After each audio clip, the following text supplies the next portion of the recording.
Wherever you are tonight, let this be your moment to slow down. The day outside has run its course and the weight of it no longer belongs to you. The noise can soften now, like distant echoes fading into the hills. Your breath can grow steady, your thoughts gentle, your body heavier against the place where you rest. You need only listen. A story waits, one that has moved across more than 2,000 years, carried in whispers, in ink, in firelight, and still it finds its way to us. It is the story of a man whose name has become as mysterious as it is enduring, a man called Sun Tzu. He has been remembered as a general, a strategist, a philosopher of war, and above all a teacher whose wisdom flowed from one battlefield into every corner of life. Tonight, we follow his footsteps not in the clash of weapons, but in the quiet rhythm of memory, where ideas walk softly and words guide us like lanterns in the dark. Imagine with me the ancient world of China. The land is divided not by peace but by countless borders. States rise and fall, warlords sharpen their blades, and banners rise like forests of color above the hills. It is the time called the Spring and Autumn period, named for the chronicles that recorded its turning years. Armies move beneath the sky like rivers of iron, but behind their motion lies more than strength. There is fear, ambition, loyalty, betrayal, and always the hope that wisdom might carve a path through chaos. The earth trembles beneath the march of soldiers, yet in the stillness between battles there is another presence, one not of force, but of thought. Picture a river in early dawn, mist rising as fishermen guide their boats, the air carrying the distant thrum of drums from some faraway camp. Along bamboo groves, scholars bend over slips of wood, brush strokes forming characters that will hold words for centuries. Somewhere within this world a man is writing. His name is Sun Tzu, though the world will remember him as Sun Tzu, Master Sun. He is no myth, though much of his life will dissolve into legend. He is no conqueror remembered for cities burned or kingdoms seized, yet the greatest of conquerors will study his lessons. He is, in truth, more shadow than figure, more voice than body, and perhaps that is why he endures. The story of Sun Tzu is not like the tales of warriors who became kings, nor of monarchs who shaped their nations through decree. His tale is quieter, woven through the discipline of thought, the patience of observation, the calm that precedes action. For Sun Tzu taught that the greatest victory is not in the clash, but in the avoidance of it. He wrote that the skillful commander defeats his enemy before the first blow is struck, that triumph is prepared in silence long before it unfolds in sound. And perhaps that is why tonight, his story feels less like a march into history and more like a gentle unfolding, a philosophy whispered into the stillness of night. As you listen, let the noise of your day fall away like dust brushed from a sleeve. Imagine the cadence of his words, not shouted across battlefields, but carried in the hush of wind through bamboo. His book, The Art of War, is the oldest military treatise still studied, yet it is not truly about war. It is about balance, perception, patience, and clarity. It speaks of water flowing around obstacles, of fire consuming where it must, of shadows concealing truth until the moment it must be revealed. It is poetry written in the language of strategy, and it has outlasted the empires that once called him teacher.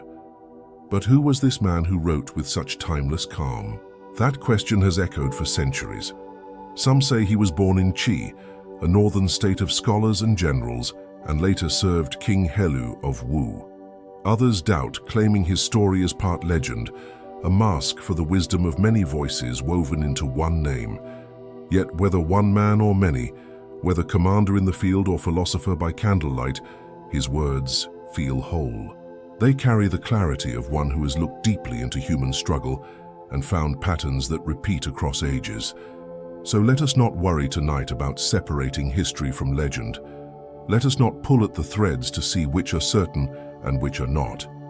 Instead, let us simply follow the weave of his tale, soft and deliberate, allowing its patterns to soothe us as they have guided so many before. You will hear of armies and kings, of battles and betrayals, but you will not be unsettled For the heart of this tale is not in noise or blood, but in the quiet resilience of thought. The night is long, and there is time enough to wander slowly. Tonight, we follow a thinker who became eternal, a man who whispered to generals, to rulers, to dreamers, that wisdom is the first and last weapon.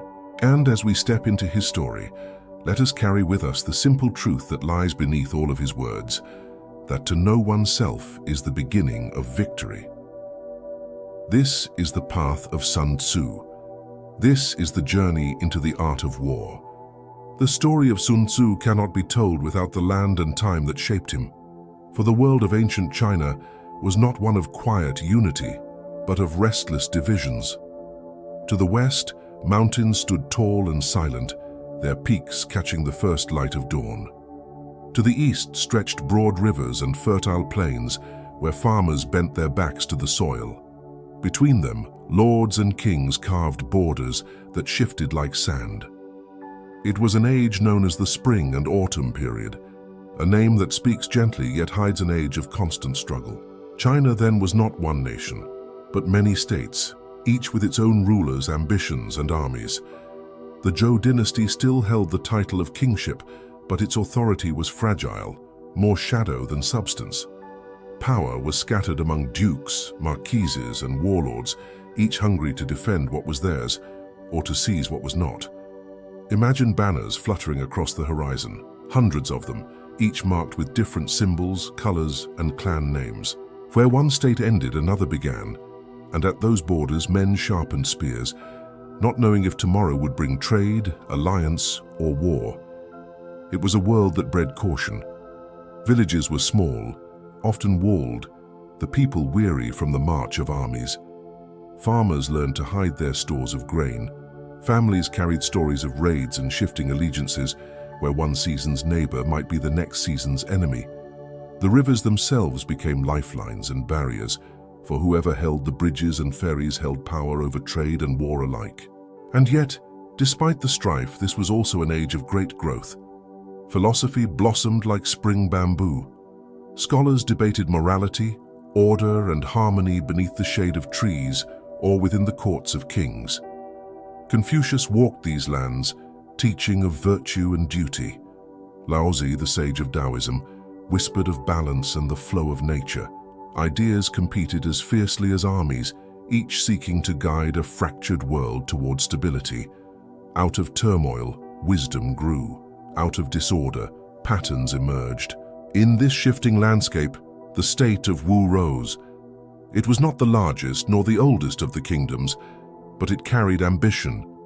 Its lands lay along the lower Yangtze River, lush and fertile, yet vulnerable to the powerful state of Chu to the west. Wu needed strength, and more than strength, it needed clarity of vision. For armies alone could not hold against Chu's size. Strategy, discipline, and foresight would be the only way. Into this setting, Sun Tzu stepped, bringing with him not merely the command of soldiers, but the command of thought itself. Imagine the court of Wu in these times. The king seated upon a lacquered throne, courtiers whispering along the walls, the air filled with the faint smoke of incense curling upward like a question without end.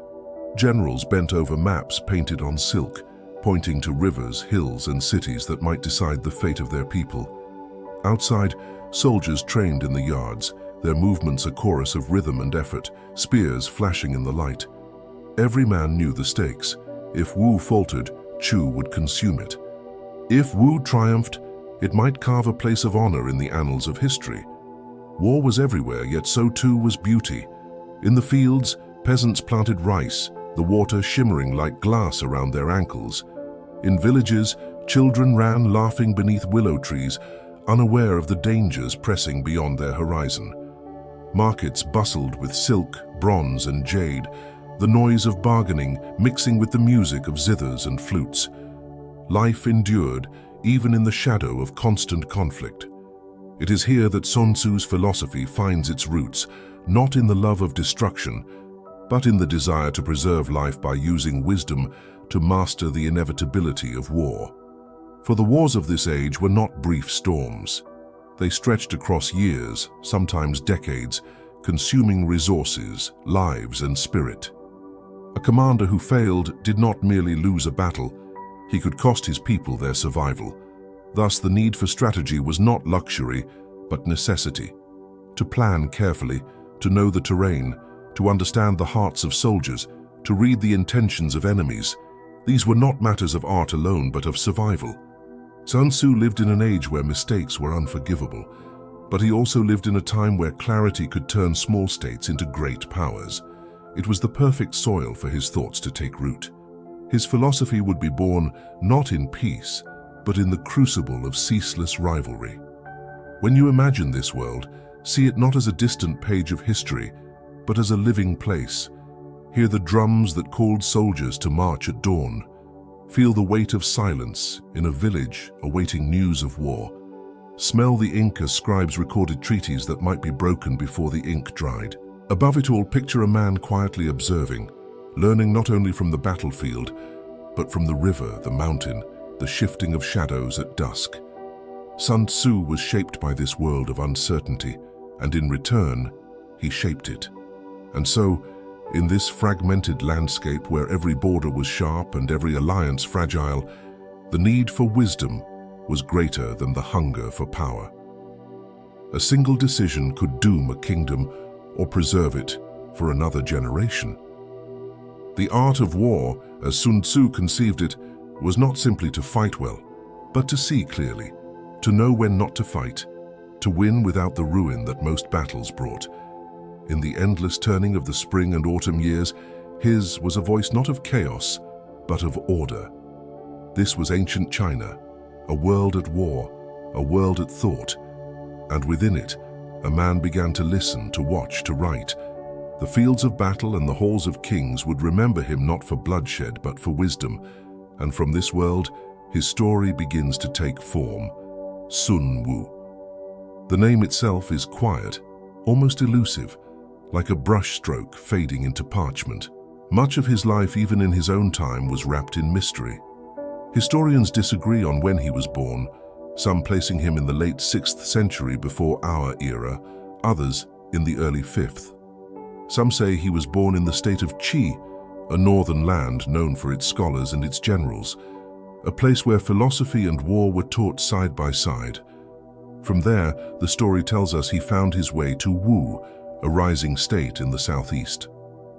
But beyond these faint lines, certainty dissolves into shadow. What is clear is not the exact path of his footsteps, but the enduring presence of his mind.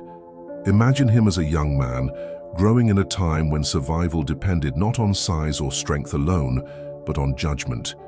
He would have seen villages swallowed by larger states, families uprooted, borders drawn and erased in the space of a season. He would have listened to elders recount stories of lost harvests and failed battles, of leaders who hesitated or struck too boldly and lost everything. In such a world, it is not surprising that a thinker might arise who believed that the greatest weapon was foresight. If he was born in Qi, his early years may have been filled with the rhythm of study. Qi was home to the famous Jixia Academy, a gathering place of philosophers where debates could stretch long into the night smoke, curling above lamps, as voices argued over the order of heaven, the duty of rulers, the virtue of men. To walk those halls was to walk amid rivers of thought, each current carrying its own vision of how to endure in a world fractured by war. Even if he never sat among those scholars, the air of Qi carried such discussions. They would have been part of the fabric of daily life, like the scent of ink, like the murmur of the marketplace. And yet, Sun Tzu was no cloistered scholar. He was not remembered as one who lived only in books or in words. His thoughts were born from discipline, from the rhythms of the soldier's life. It is said that he entered the service of Wu, where he earned a place at court under King Heilu.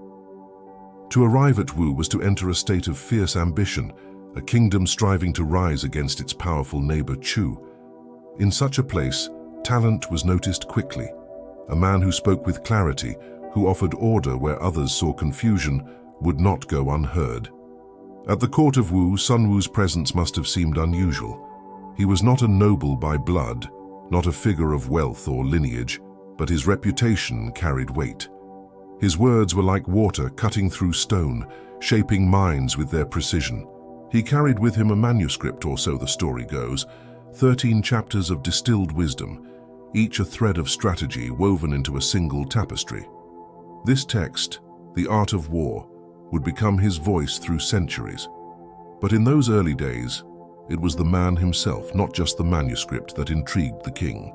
King Helu, like many rulers, was surrounded by generals eager to prove themselves, courtiers eager to flatter, and counselors eager to bend truth into favor. Among such voices, Sun Tzu's was quiet, steady, without ornament. He spoke of order, of discipline, of foresight. He reminded the king that armies could be raised, weapons forged, banners painted, but without clarity they would crumble. He taught that leadership was not the roar of command, but the steady rhythm of trust between those who led and those who followed. And so a question lingers: who was this man called Sun Tzu? Was he a soldier first, hardened by the realities of war, who then turned to thought? Or was he a thinker first, one who observed life with the eye of a philosopher and then applied that gaze to the battlefield? The truth may be both or neither, for his story has become less about the facts of his life and more about the shape of his wisdom. It is as if the man himself dissolved into his words, leaving behind a presence larger than the details of his birth or death. The chroniclers of Wu remember him not in anecdotes of childhood or family, but in the clarity of his teaching. They remembered how soldiers responded to his order, how the king listened, how enemies trembled at the outcomes of battles guided by his hand. He was a figure half in shadow, yet undeniable. Like a mountain seen across mist, his shape was blurred, but his presence towered. When you think of Sun Tzu, do not picture him as distant or untouchable. Imagine instead a man seated beneath lamplight, brush in hand, writing slowly, pausing often to listen to the silence around him. Imagine the calm of his expression, the patience in his movement, the thoughtfulness of one who knew that words could be sharper than blades. Perhaps he looked up often at the world beyond his window, the river winding through the hills, the soldiers drilling in the yard, the banners stiff in the wind, and let those sights become his metaphors. For in his writing, rivers became symbols of adaptability, fire a lesson in timing, terrain a reminder of opportunity. He wrote of war, but he was truly writing of life itself. Some argue that he never lived, that the art of war was the work of many, compiled across decades and given one name to lend it weight. But even if that were true, the myth of Sun Tzu still carries power. For in his name, the lessons find a voice. It is easier to hear wisdom when it is embodied in a figure, even if that figure is partly legend. The man and the text are inseparable. Sun Tzu, Master Sun, has become the name of the wisdom itself. And so, though the details of his birth are lost and the years of his life uncertain, his presence remains. He was called to Wu. He guided its king. He wrote words that have outlasted stone. That is what survives, and perhaps that is all that matters. For the story of Sun Tzu is less about who he was in flesh and more about what he left in spirit. He became not a body, but a pattern, a voice that could echo through ages. As we follow his path further, let us remember him not as a distant legend, but as a man who once walked beneath the same sky as we do, who looked upon the same moon, who faced a world as uncertain as our own. His name is Sun Tzu. His story has only just begun. The court of Wu was alive with movement, filled with courtiers who whispered in corridors, soldiers who drilled in yards, and ministers who bent over scrolls and maps. King Helu sat at its center, ambitious, restless, eager to test the measure of those who came before him. Among the many who sought his favor, one figure stood apart. Sun Tzu, quiet and deliberate, carried with him not only words of strategy, but a reputation that had begun to ripple beyond his state. He had written of war as an art, and the king, curious and skeptical, wished to know if these words held weight beyond parchment. It was said that the king called Sun Tzu before him and placed a challenge. He wished to see whether this philosopher general could instill discipline, not in soldiers hardened by years of battle, but in women whose lives had been sheltered within the palace. The story is told that the king ordered his concubines to be assembled, hundreds of them, dressed in their silks, their hair shining, their laughter echoing through the courtyards. They were not accustomed to weapons, not accustomed to commands, shouted in the cadence of the barracks. They were women of leisure, of song and dance, the companions of a ruler's private hours. Before them stood Sun Tzu, tall, calm, with eyes that revealed little. He was given the charge to turn them into soldiers, to teach them order, to prove that his principles of discipline could hold even in the most unlikely of places. The women laughed when he spoke of drills and commands. They thought it a game, a diversion to amuse the king. Their giggles filled the air as they shifted awkwardly in the lines he had arranged, their voices rising in chatter as he laid out his instructions. But Sun Tzu did not smile. He spoke with steady clarity, explaining that the first principle of command was understanding. A general must ensure that his orders are clear, that no soldier can claim confusion. He gave them instructions as simple as a child's game. When the drumbeat sounded, they were to turn left. When the drumbeat sounded again, they were to turn right. The women nodded, still laughing, for what task could be easier? The drum sounded. Instead of turning, the women burst into laughter again, their movements uneven, their discipline forgotten before it began. The king, watching from his throne, smiled at their playfulness, but Sun Tzu's face remained unchanged. He reminded them calmly that when orders are clear and soldiers disobey, the fault is not the generals, but the soldiers.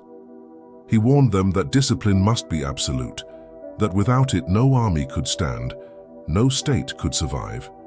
The drum sounded again. Once more the women laughed, spinning clumsily, some turning the wrong way, others not at all. Their amusement filled the courtyard, their eyes bright with mischief. But Sun Tzu did not relent. He turned to the king and said that if orders are clear and the soldiers fail to obey, then it is the duty of the commander to enforce discipline. He declared that in an army there must be consequences, even for those who believe themselves above command. The king, surprised, asked what he meant. Sun Tzu replied that without justice, order is an illusion. He requested permission to carry out military punishment upon those who had failed. At first, the king protested, for these were his beloved companions, women he cherished. But Sun Tzu was unmoved. If the king wished to test his principles, then the principles must be carried out fully. Reluctantly, the king allowed it. The women were divided into groups, and the king's two favorites were placed at their head as leaders. When they failed to enforce discipline, Sun Tzu ordered them executed. The courtyard fell silent. The women who had laughed now stood still, their faces pale, their chatter silenced. The king himself grew uneasy, but he did not intervene. The command was carried out swiftly, without hesitation. The women watched in stunned silence as the lesson unfolded before their eyes. When the drumbeat sounded again, the lines moved as one, feet turned sharply, bodies aligned, movements crisp and flawless. What had been a crowd of dancers became the image of soldiers, their discipline perfect. The courtyard that once echoed with laughter now echoed with the sound of obedience. Sun Tzu turned to the king and spoke calmly. The soldiers had been taught discipline. The general had fulfilled his duty, and now they were ready to follow any command. The king, shaken but impressed, admitted the truth of it. Discipline was not a matter of habit, nor of birth, nor of station. It was the result of clarity, justice, and resolve. Even concubines with no training could be turned into soldiers if guided by those principles. The story of the concubines has been told for centuries, not to revel in its severity, but to reveal the essence of Sun Tzu's philosophy. War, he believed, was not chaos, but order. An army was not a mass of men, but a body that moved as one, bound together by discipline and guided by leadership. Without this, even the strongest warrior was no more useful than a reed in the wind. With it, even the unlikeliest of recruits could become part of a force unstoppable. For Sun Tzu, this episode was not about cruelty, but about clarity. He taught that a general must be steady as the earth, unyielding when order is threatened, fair when punishment is required. Compassion has its place, but on the battlefield, hesitation can cost thousands of lives. To allow disorder to grow unchecked was, in truth, a greater cruelty. By showing the king this lesson so vividly, Sun Tzu carved his place at court, not as an entertainer of theories, but as a commander who embodied his own words.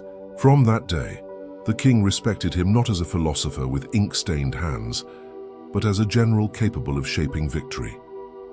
His reputation spread quickly through the halls of Wu, then into the ears of rival states. The man who had turned concubines into soldiers could surely turn farmers into warriors, villagers into armies, and wavering hearts into disciplined ranks. His art of war was not a mere collection of sayings. It was a living truth. And so the tale of the concubines became more than an anecdote. It became parable, passed through generations, told by scholars, commanders, and storytellers alike. Some dismissed it as legend, too sharp to be true. Others swore it was fact, evidence of his resolve. Whether history or myth, it revealed the essence of Sun Tzu's teaching, that discipline is the foundation of all victory, and that leadership must hold steady even when hearts resist. Tonight, as you let this story settle, think not of the harshness of the act, but of the lesson that lies beneath. Discipline, clarity, and resolve, the pillars that can steady even the most chaotic of moments. These were the truths Sun Tzu gave to Wu, truths that would guide not only battles, but the very shape of history. The concubines obeyed, the king was silenced, and from that moment, Sun Tzu was no longer a name whispered in curiosity, but one spoken with authority. Yet his greatest gift was not in the drills of a courtyard, nor in the execution of orders. His greatest legacy was his writing, the gathering of thought into words that could outlive him, words that could travel farther than his voice, words that would become the art of war. Picture a chamber lit by the soft glow of oil lamps. The air is heavy with the faint smell of ink and smoke. Bamboo slips are laid across a table, each one polished smooth, bound together with cord. The brush is lifted, dipped into ink dark as midnight, and moved with patient strokes. Each character carries weight, carved not into stone but into memory. The hand that writes moves slowly, not hurried, for each word is chosen with care. This is not a book of passion or impulse. It is a book of distilled thought, sharpened until no line is wasted. The art of war, as it would come to be known, was not long. 13 chapters, no more. Yet within those chapters lay a universe of insight. Each chapter was a mirror, reflecting the truths Sun Tzu had gathered from observation, from experience, from contemplation of the world around him. The simplicity of his words hid the depth of their meaning. Read quickly, they might seem brief. Read carefully, they unfold like rivers, winding endlessly into new directions. He wrote of preparation, the quiet work done before the march of armies. He taught that battles are won not on the day of fighting, but in the weeks, the months, the years of careful planning that come before. He wrote of deception, reminding that in war, truth can be a weapon, but illusion can be stronger. He wrote of terrain, of rivers, of forests, of the open plains, teaching that to understand the ground beneath your feet is to hold victory already in your hand. He wrote of the spirit of soldiers, of the bond between commander and follower, of the way a leader's character could shape an army, as strength more than weapons ever could. He wrote of speed, of timing, of the wisdom to strike like lightning when the moment is right, and of patience, of the wisdom to wait when the moment is not yet ready. He wrote of adaptability, comparing the ideal army to water, formless, flowing, shaping itself to every obstacle, never resisting the mountain but flowing around it until the mountain itself seems powerless. The words were not commands shouted on a battlefield. They were principles, soft yet enduring, like the flow of a river shaping stone.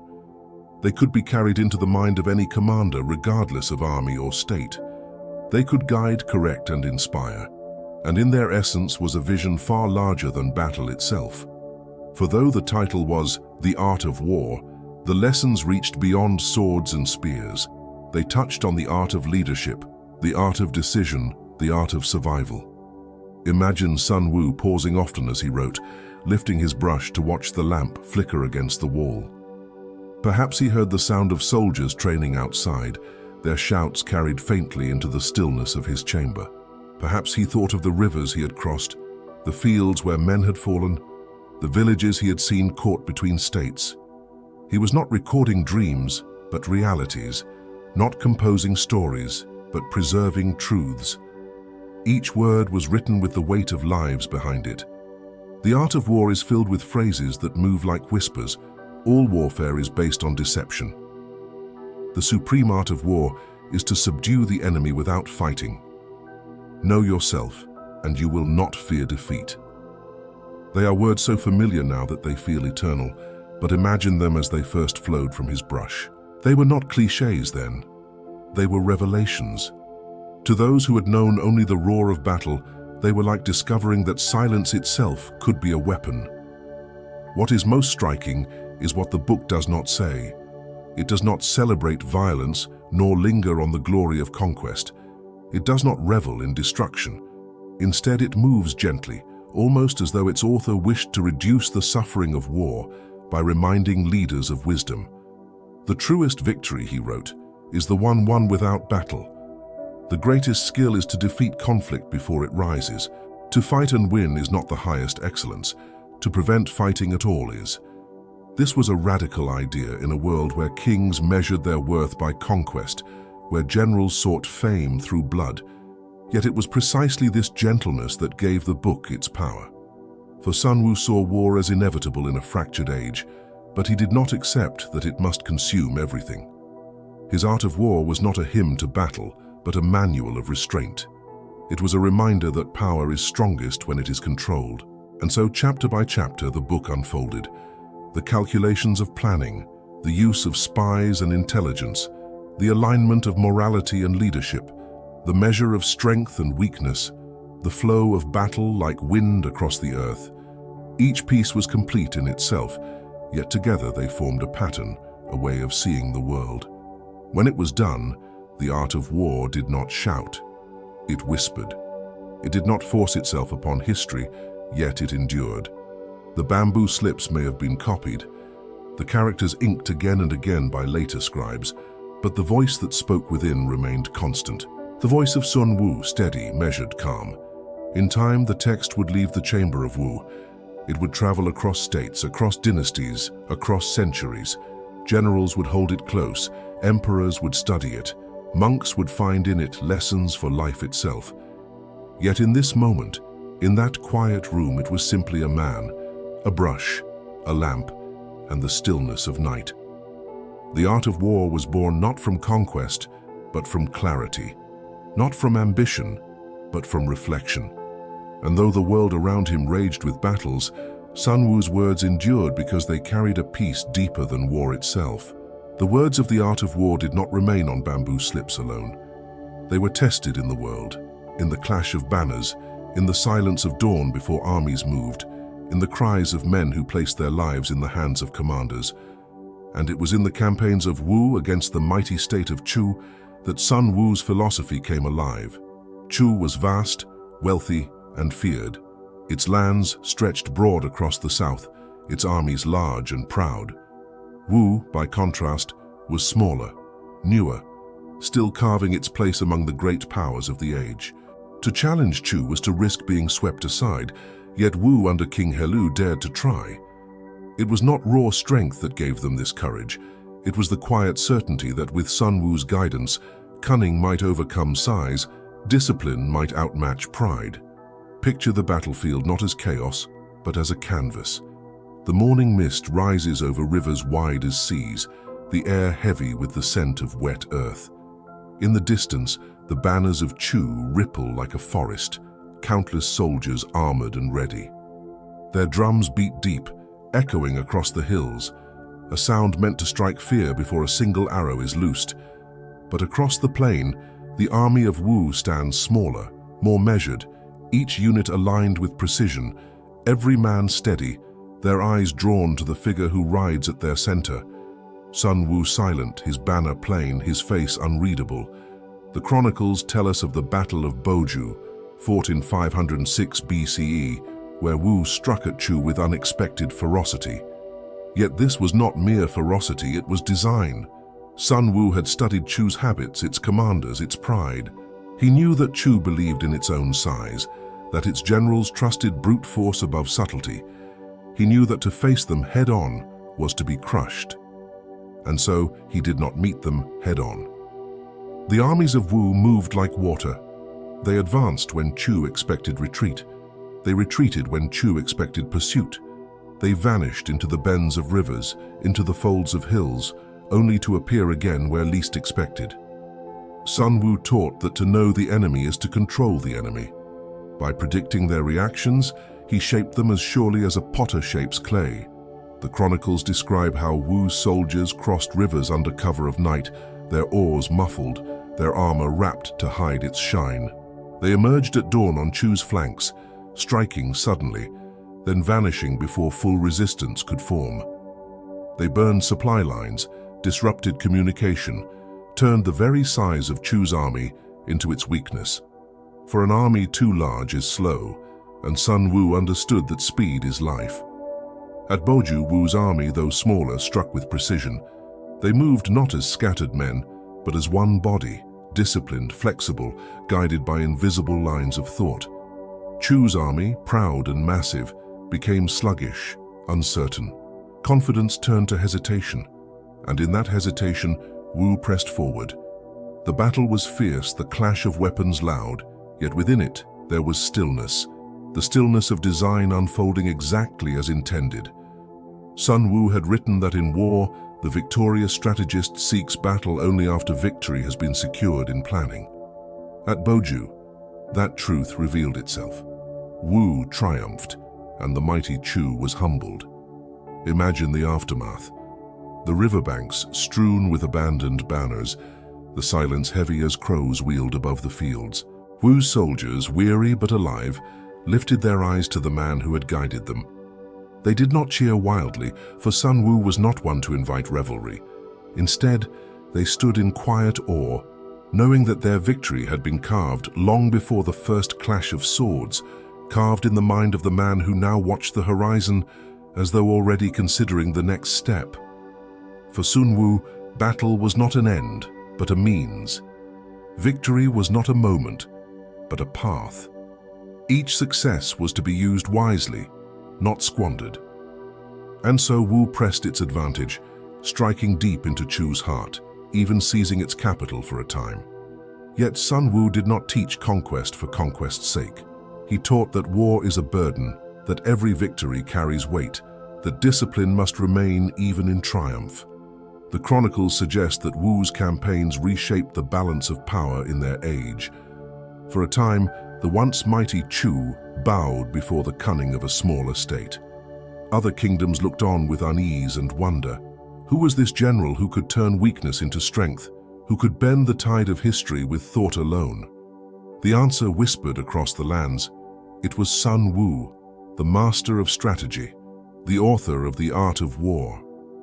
But let us step closer, beyond the clash of banners, into the spirit of his teaching as revealed in these battles. He had shown that numbers do not decide all.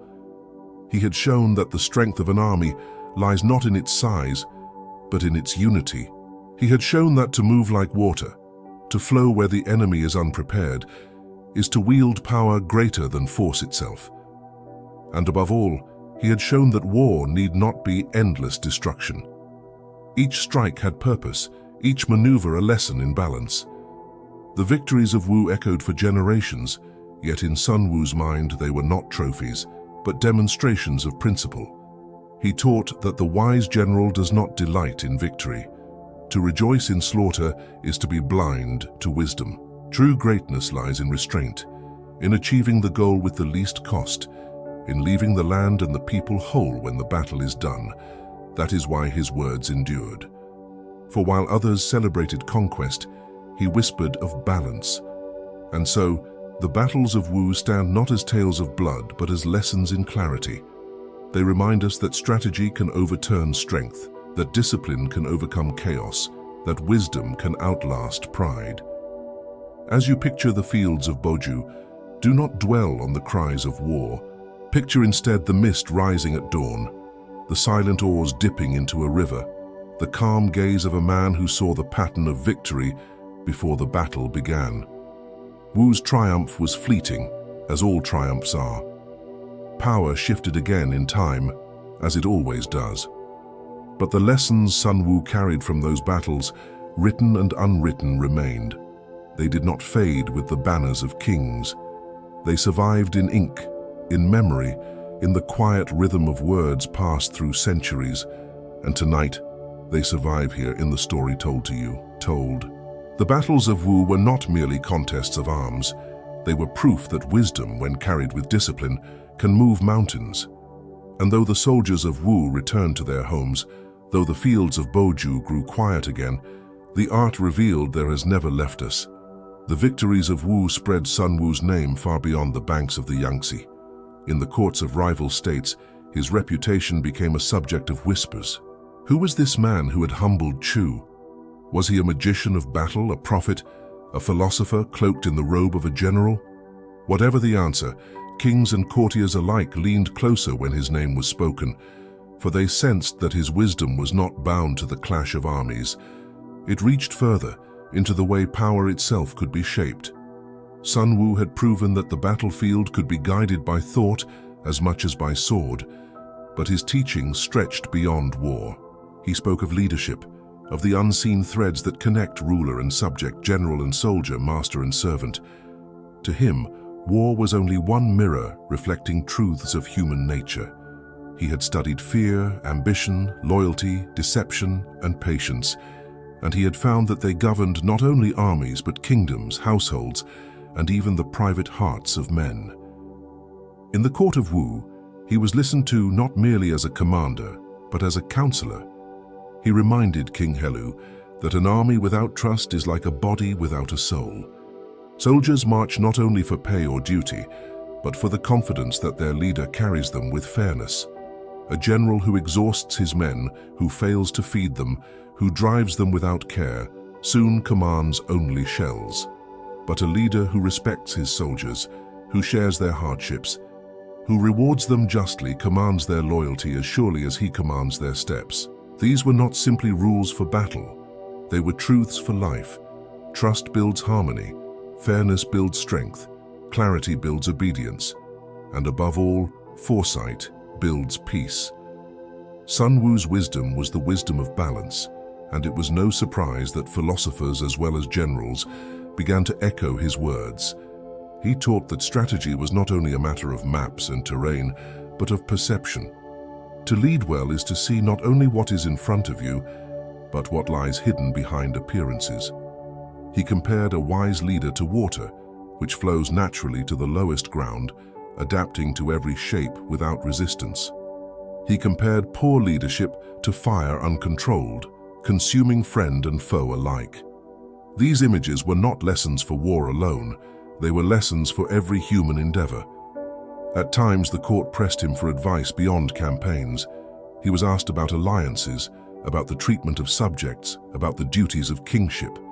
His replies were simple, yet profound.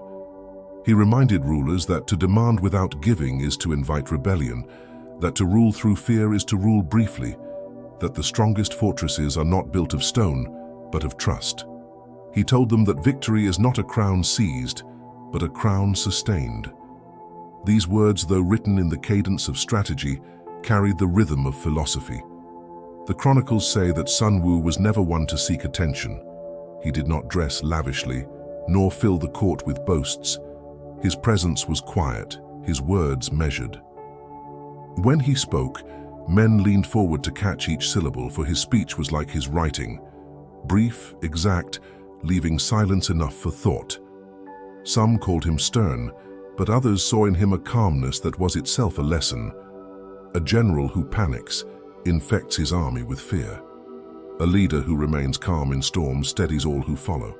Through his presence, Wu learned not only how to fight, but how to hold itself in readiness, how to balance ambition with caution, how to see further than the horizon of tomorrow. And in this way, Sun Tzu became more than a general. He became a philosopher general, a man who moved with one foot in the dust of battle and the other in the stillness of thought. His lessons spread, carried on the lips of soldiers, repeated by scholars, remembered in anecdotes and sayings. They traveled to villages, where peasants who had never seen battle understood the meaning of his words. Know yourself and know your enemy, and you will not fear defeat. This was as true for a farmer tending his crops as it was for a soldier standing in formation. The greatest victory is won without fighting.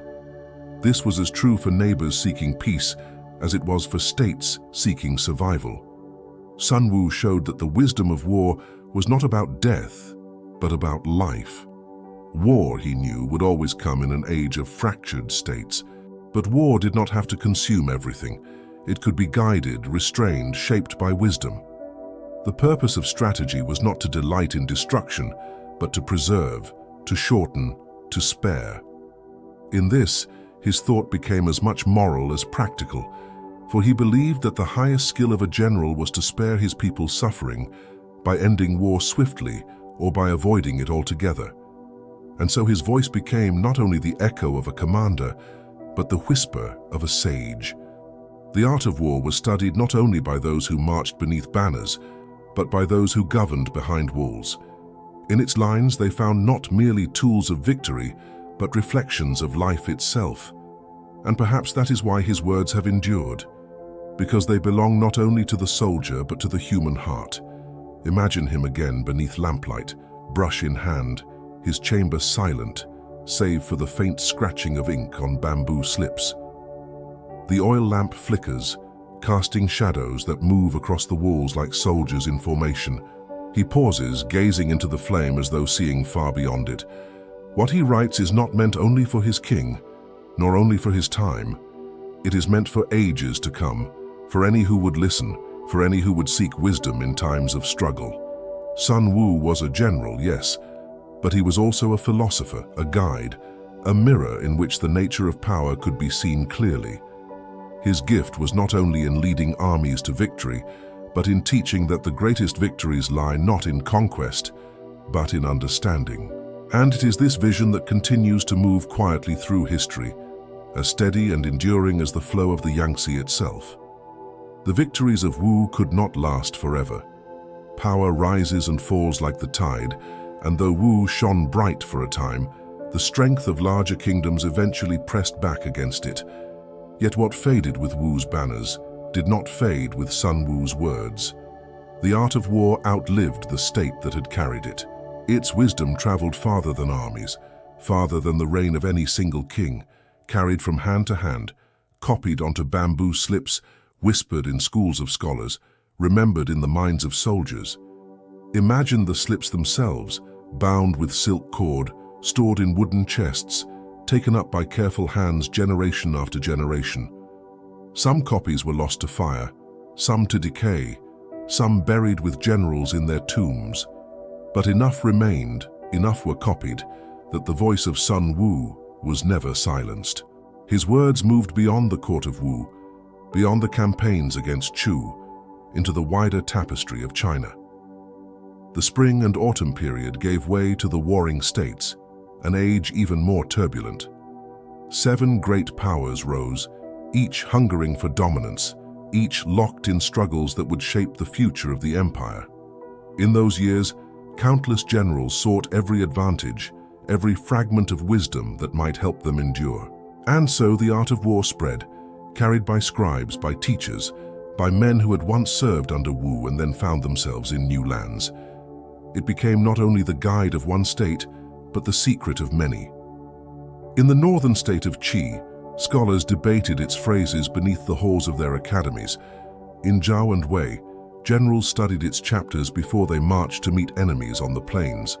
In Chu, the very kingdom once humbled by Sun Tzu, commanders turned its lessons into their own strategies, proof that wisdom cannot be bound by pride. Even in Qin, the western state that would one day unify all of China, the art of war found eager readers. It was said that Qin's ruthless commanders studied not only weapons and walls, but the brushstrokes of Sun Tzu, understanding that the greatest conquests are first victories of the mind. The text became a kind of silent companion, a presence that walked alongside those who sought power. Yet it was not revered as scripture, nor feared as prophecy. It was respected as a mirror. Leaders looked into it and saw themselves more clearly. Some learned restraint from its words, seeking peace where once they might have rushed into conflict. Others twisted its teachings into sharper tools of ambition, using deception and speed to conquer. The book itself carried no judgment. It offered wisdom. How that wisdom was used depended on the heart of the reader. Centuries turned, dynasties rose and fell, and still the art of war endured. It passed through the hands of scholars who preserved it in libraries. It was recited by students in the shadow of temples. It was remembered in the silence of barracks, where commanders whispered its phrases before dawn. Slowly, it became more than a military manual. It became part of the fabric of Chinese thought, as familiar as the teachings of Confucius, as enduring as the verses of Laozi. And yet, Sun Tzu himself grew more distant with each passing age. His battles blurred into legend. His life, already wrapped in mystery, faded until little could be said with certainty. Was he truly the author of every line? Was he a single man, or a name given to a school of thinkers? The debates continued, but the questions did not matter. For the power of the art of war lay not in its author's biography, but in the timelessness of its voice. Whether born of one man or many, whether written in a single lifetime or over generations, its essence was whole. It spoke with a single clarity. Picture a young scholar in the warring states, brush in hand, copying the text for study. He pauses at a phrase, his mind catching on the simplicity of it. In the midst of chaos, there is also opportunity. He reads it again and again, until it becomes more than ink. It becomes a way of seeing the world. Or picture a commander pacing before battle, recalling Sun Tzu's warning. If you know the enemy and know yourself, you need not fear the result of 100 battles. Such words were not relics of the past. They were alive in each moment they were used.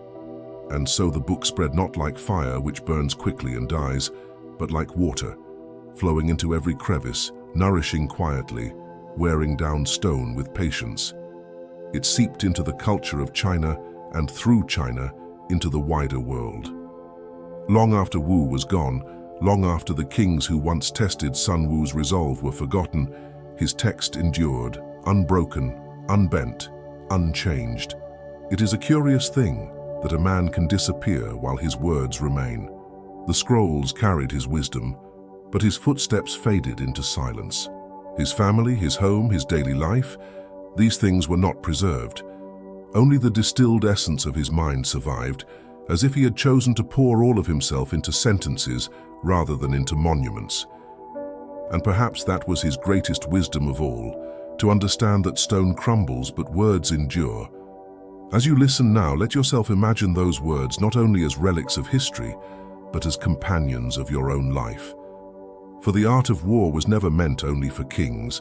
It was meant for anyone who faces struggle, anyone who seeks clarity, anyone who wishes to act with foresight rather than impulse. In that sense, Sun Tzu's book belongs to us all, as much today as to the soldiers of Wu. The state that once bore his name into glory is long gone.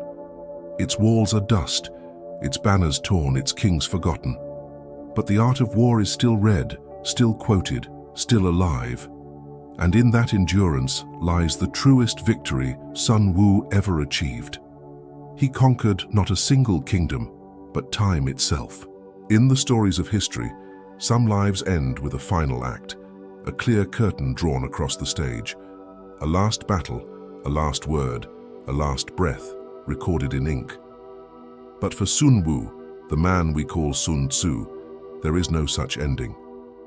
His life dissolves not with clarity, but with mist. One moment he stands at the height of influence, advising kings, guiding armies, shaping the destiny of Wu. And then, as though stepping into fog, he vanishes. The records grow thin, Historians debate. Did he fall from favor after victories turned to defeats? Did he retreat to a quiet life, content to let his book outlive his sword? Was he exiled, perhaps? Or did he choose seclusion, unwilling to watch the court descend into intrigue? No scroll tells us for certain. What survives are fragments, half-remembered stories, the echoes of a man rather than the man himself. Some accounts suggest he returned to his native Qi, fading back into obscurity, his work complete. Others whisper he lived as a recluse, studying the natural world, watching rivers and clouds with the same patience he once gave to battle. There are tales of him instructing a few final disciples, quietly passing on his philosophy, not in the roar of armies, but in the hush of conversation. Yet none can be proved. The truth of his final years slipped through history's fingers like sand. This uncertainty is itself a kind of poetry. For Sun Tzu, who wrote that all warfare is based on deception, may have left his own life cloaked in the same veil. Perhaps he believed that his personal story mattered less than the words he had crafted. Perhaps he knew that by erasing his own footsteps, he ensured that attention would fall not on his victories or failures, but on his teaching. A general's triumphs die with his army. A philosopher's truths outlive the ages. And so, Sun Tzu became more than a man. He became a presence, a figure woven into legend.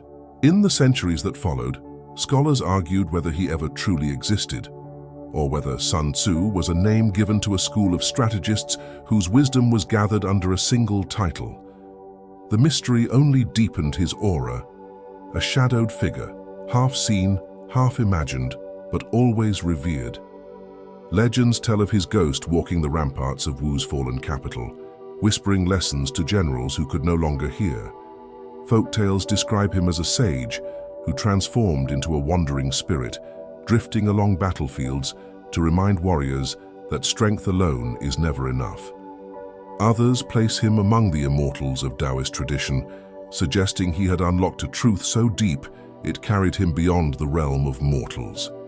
Each tale, though fanciful, reveals the same truth, that his disappearance invited imagination, and imagination filled the silence. And yet there is a certain peace in not knowing. Imagine him stepping away from the roar of court, the clang of steel, the weight of king's demands. Imagine him walking into a bamboo grove at dusk, the light fading, his footsteps soft upon the earth.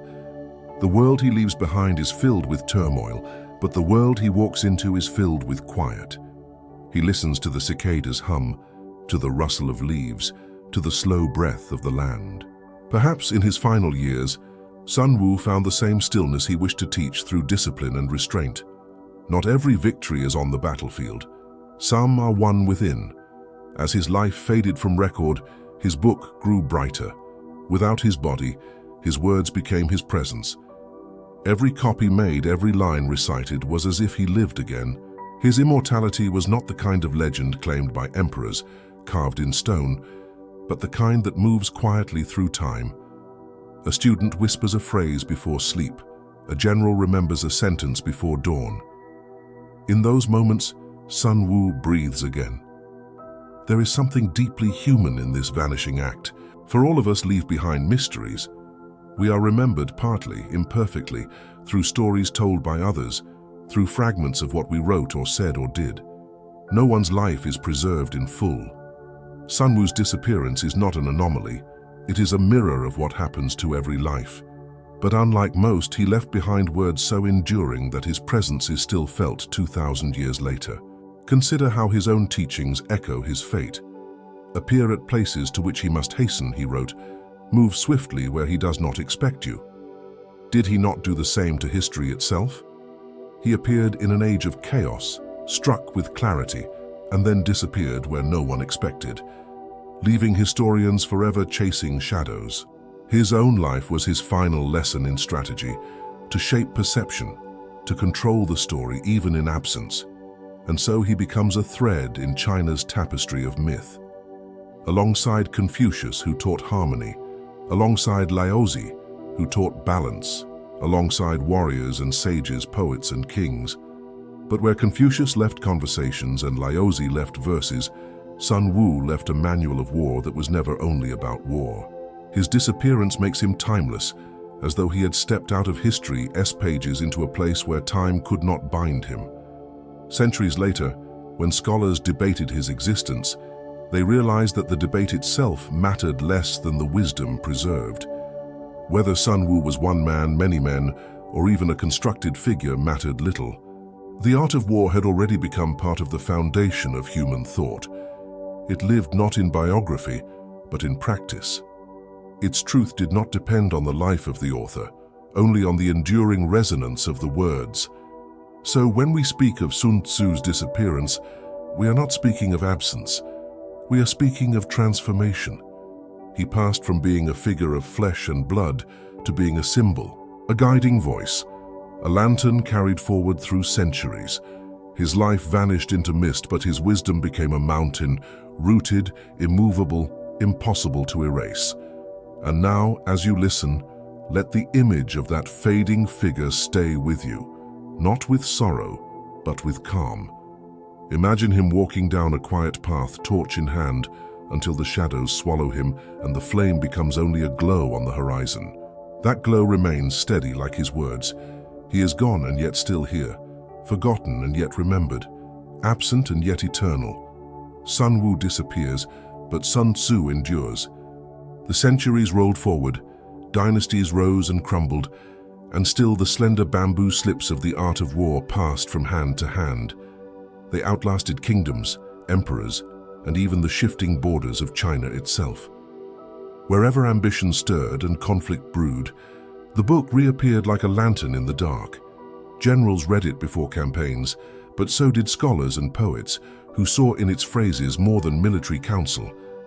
It was not simply a guide to war, it was a guide to life. In the Han Dynasty, officials studied its lines to understand the balance of order and chaos in the state. In the Tang, poets borrowed its metaphors, turning battle formations into images of rivers and clouds. In the Song, its lessons were refined alongside mathematics and astronomy, becoming part of the grand education of those who sought to serve. And in the Ming and Qing dynasties, when cannons and muskets changed the face of battle, commanders still carried Sun Tzu's words, for even when weapons shift, the principles of discipline, deception, and foresight remain the same. The book traveled far beyond China, across the seas to Japan, where samurai studied its chapters alongside their own codes of honor, into Korea, where it was used to shape the defense of kingdoms. Centuries later, it was carried even farther. Translated into languages Sun Tzu could never have dreamed of, French scholars read it in the 18th century, fascinated by the clarity of its logic. Western generals studied it during wars that reshaped Europe. And in the modern age, it is read not only in military academies, but in boardrooms, classrooms, and personal studies by people seeking guidance in struggles far removed from the battlefield. What makes it endure is not merely strategy, it is the tone of quiet patience. Sun Tzu does not shout through the centuries. He speaks calmly with restraint, as though each reader is a single student listening in a quiet room. His advice is never coated in fury, never obsessed with conquest for its own sake. Instead, he teaches that the greatest victory is the one won without fighting, that the wise commander knows when not to act, that discipline and clarity often outmatch force. These truths belong as much to families, to communities, to the conflicts within one's own heart, as to armies on a field. In this way, the art of war became something greater than a manual of soldiers. It became a mirror of human nature. When we read it, we see our struggles reflected, whether those struggles are against others or within ourselves. It reminds us that power is not brute strength, but foresight, that peace is not passivity but balance, that the deepest victories are those that leave the world more whole, not more broken. And yet, for all its reach, the book remains haunted by the quiet absence of its author. We do not know how Sun Tzu died. We do not know his burial place. We cannot stand before a tomb and say, "Here lies the man who wrote these words." Instead, we stand before his sentences, fragile yet immortal, and find him there. He is not in stone or bone, but in thought. He is not in monuments, but in whispers. Perhaps that was his intention all along. Now, centuries later, when modern leaders and thinkers quote Sun Tzu, they are not reviving a relic. They are continuing a conversation that began more than 2,000 years ago. The art of war is still cited in military schools across the world, where cadets trace his principles in maps and maneuvers. But it is also read in law schools, where students learn to navigate conflict with precision. In business, where strategies of timing and perception are applied to competition. Even in sports, where coaches remind teams that the best defense begins with understanding the opponent. The battlefield has changed, but the heart of the struggle, the need for clarity, patience, and discipline remains the same. And outside of all these fields, there are quiet readers, people who pick up the book in search of wisdom for their own lives, for arguments, for choices, for personal battles no one else can see. And they too find comfort in the simplicity of Sun Tzu's advice. Know yourself, know the enemy, and you will not fear. Know yourself first, above all. That truth is universal. Imagine now that same bamboo grove where we left him. The evening air is cool, the cicadas still. A man of flesh and blood once walked there, but now what remains is the echo of his thoughts. The grove is gone, the man is gone, the armies of Wu are gone, but the lessons endure, carried like seeds on the wind, finding soil in every new age. In that way, Sun Tzu achieved the rarest of victories. He conquered not land, not kings, but time itself. His enemies are forgotten, but his voice remains softer than a whisper, stronger than an army.